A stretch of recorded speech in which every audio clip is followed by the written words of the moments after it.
I hope that the comments I'm about to make will not offend the questioner too much and some people around here. I think there is a fundamental misstatement of the issue in the question. We can no longer continue to make policy for ourselves, in our country, in our region, in our continent, on the basis of whatever support the Western world or France or the European Union can give us. It will not work. It has not worked, and it will not work. Our responsibility is to charter a path which is about how we can develop our nations ourselves. It is not right for a country like Ghana, 60 years after independence, to still have its health and education budgets being financed on the basis of the generosity and charity of European taxpayers. By now, we should be able to finance our basic needs ourselves. And if we are going to look at the next 60 years as a period of transition, a period whereby we can stand on our own feet, our perspective has not to be what the French taxpayer decides to do with whatever surpluses that they have in France. They're welcome. They're appreciated. Whatever interventions that the French taxpayer through their governments make to us are appreciated. We're not going to lick a gift horse in the mouth. But this continent, with all that has happened, is still today the repository of at least 30% of the most important minerals of the world. It's a continent of vast, arable, and fertile lands. It has the youngest population of any of the continents in the world. So it has the energy and the dynamism. We have seen it. These young men who are showing so much resilience and ingenuity in crossing the Sahara, finding ways to go across with rickety boats across the Mediterranean to really, those energies, we want to have those energies working inside our countries. And we're going to have those energies working in our countries if we begin to build systems that tell the young people of our country that their hopes, their opportunity are right here with us. Migration and the movement of people is being presented in a manner which suggests that somehow it's a new phenomenon. There's nothing new about it. It's as old as man, the movement of people. And it has always been linked to the same thing. The failure of where you are to provide you with an opportunity, so you move somewhere else.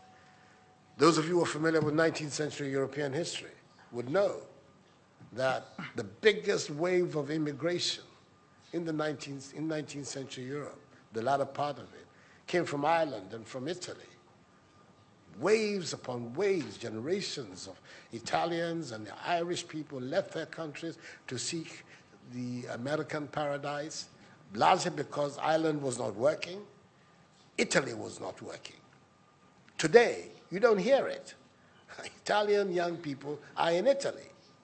Irish young people are in Ireland. We want young Africans to stay in Africa. And how are they? And it means that we have to get away from this mindset of dependence. This mindset about what can France do for us. France will do whatever it needs to do for its own sake. And when those coincide with ours, tant mieux, as the French people say. But our main responsibility as leaders, as citizens, is what we need to do to grow our own countries. What are the institutions that work, that would allow us to have good governance, to have accountable governance, to make sure that the monies that are placed at the disposal of leaders are used for the interests of the state and not for those of the leaders, to have systems that allow for accountability, that allow for diversity, that allow for people to be able to express themselves and contribute to fashioning the public will and the public interest. Our concern should be with what do we need to do in this 21st century, to move Africa away from being cap in hand and begging for aid, for charity, for handouts. The African continent, when you look at its resources, should be giving monies to other places. We have huge wealth on this continent, in our own country of Ghana. And we need to have a mindset that says, we can do it. Others have done it. We can also do it. And once we have that mindset, we will see it as a liberating factor for ourselves. We keep talking about how it was that Koreans, Malaysians, Singaporeans, who got their independence at the same time as us. We're told of that at the time of Ghanaian independence, per capita Ghanaian income was higher than that of Korea.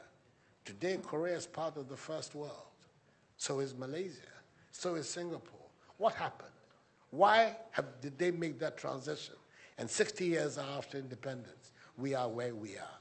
Those are the matters that should concern all of us as Africans, as Ghanaians.